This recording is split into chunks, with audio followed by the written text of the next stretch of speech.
কোথায় পাঠিয়ে দিচ্ছ? আল্লাহ রাব্বুল আলামিন তার এই আপত্তি মিনতি ভরা দৃষ্টিভঙ্গি দেখে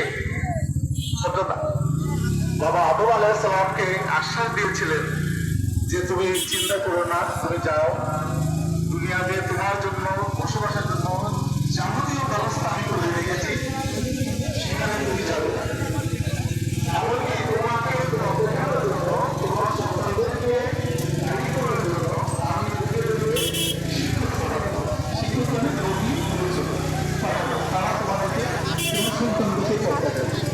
আর তাদেরকে আমি আমার পক্ষ থেকে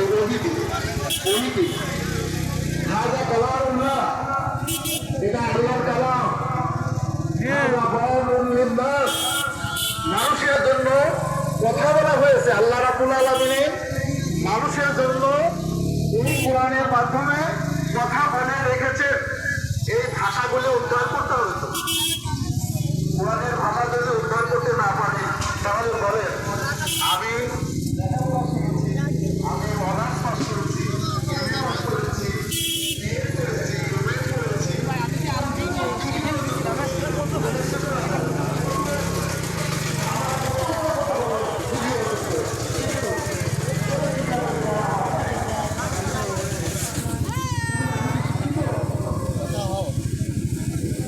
তবে